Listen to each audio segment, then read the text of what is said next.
Thought I'd finally get around to taking some video of the new motorhome. Currently where I'm living.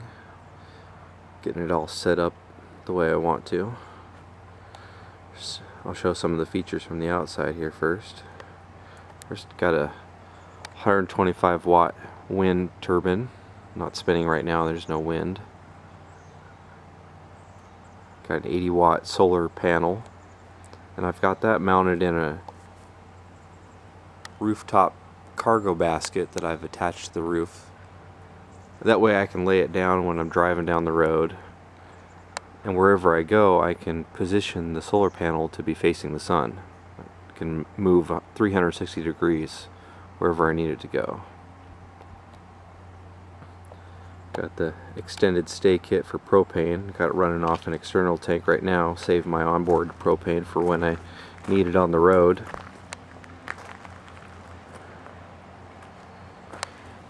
I'll go inside and show you a couple things.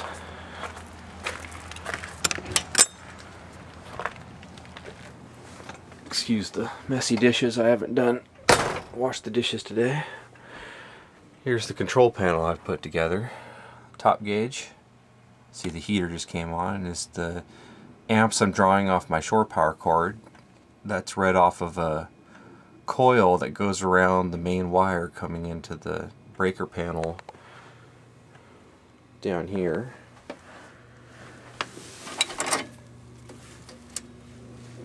It's inside here, so it reads the amps coming in and shows it on this panel. Then I got the solar power. Only get about an amp right now. It's cloudy outside. That'll go all the way up to 6 when it's really sunny. I got a voltmeter. And this I've just put in recently. This will read the power coming from the wind turbine. This is the battery charger. The battery charger that came with the motorhome doesn't work anymore. For some reason the circuitry has gone bad and it no longer charges the batteries. It will power all the onboard lights and 12 volt devices. It has a relay that switches over when you turn on the converter, but it no longer charges the batteries. So I had an old battery charger, automatic battery charger, that the transformer went bad in. It's hard to see, it's kind of dark in here. Let me see if I can turn on this light here. I salvaged out of the battery charger the voltage regulator circuit. So that regulates the power going into the batteries and keeps it from being overcharged. So if I flip this on, you see the voltage rise up, the amp's coming in, and the green light goes on because the batteries are charged. And that should go off here in a second, maybe. Yep, it goes off, it comes back on, charges a little bit, goes off. And that keeps the batteries nice and topped off. This switch over here ties the converter directly to the batteries. So if I'm running off the generator, my batteries are down pretty low, flip that on, and that'll give me up to 30 amps directly to the batteries. I got 2 deep cycle marine batteries for the coach. This switch is for the wind turbine. This is down is for the dump load.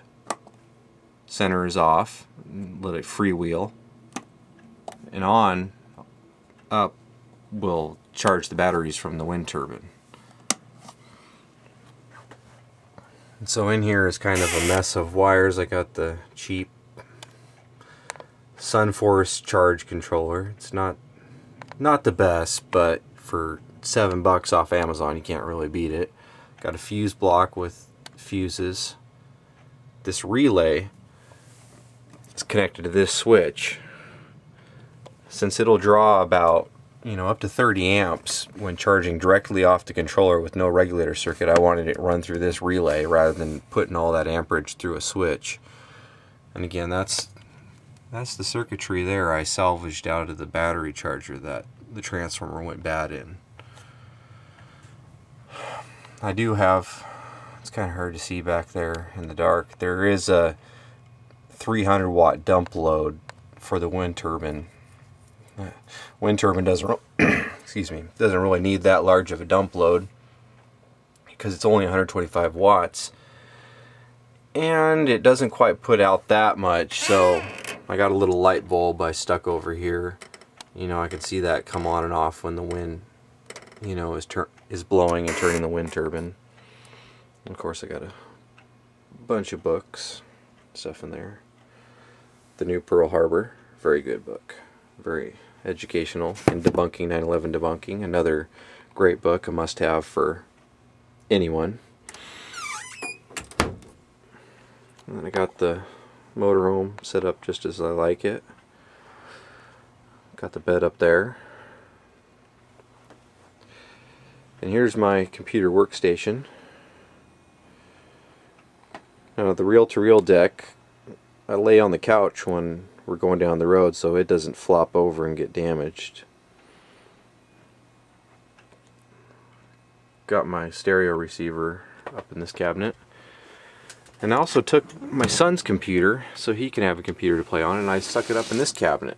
I got the cover off so it cools properly, otherwise it was wanting to overheat because it's stuck up in this cabinet without proper ventilation. I got to work on that. And I've got over here, well, it's kind of hard to see, a 15-inch LCD monitor for him so he can sit up here in the bunk and do his schoolwork or play on the computer on his own computer screen. And that also can be rotated out this way, and we can watch movies on it if we want, or what have you.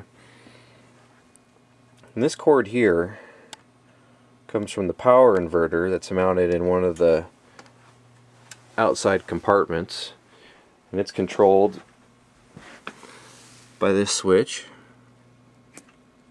Turn that on and the inverter comes on.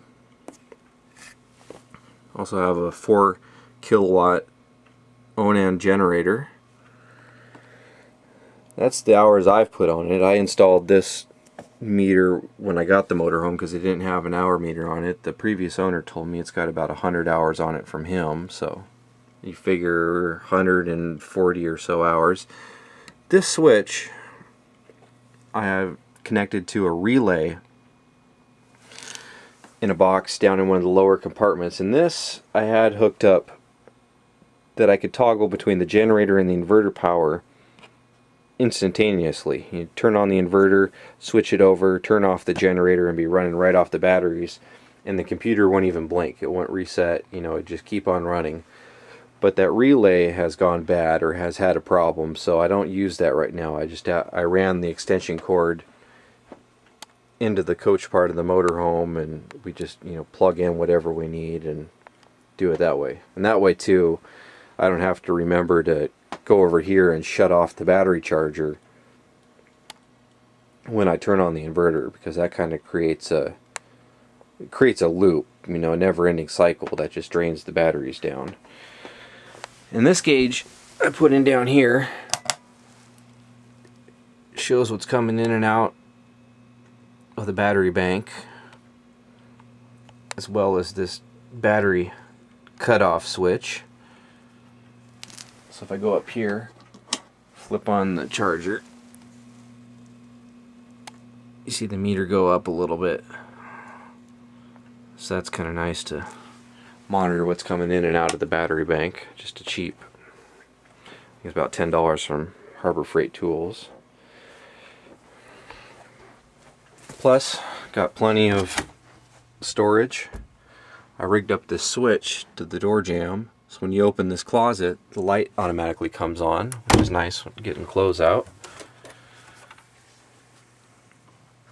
And I got the good sized bathroom, stuff stored in the tub for now, and coats.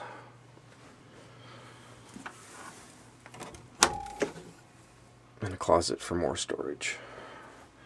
And I plan on here soon to get a Linksys router set up with a Wi-Fi antenna on the roof that I'll be able to pull in signals from up to a mile away. Open Wi-Fi signals. And of course you got the control panel for the holding tanks and all that.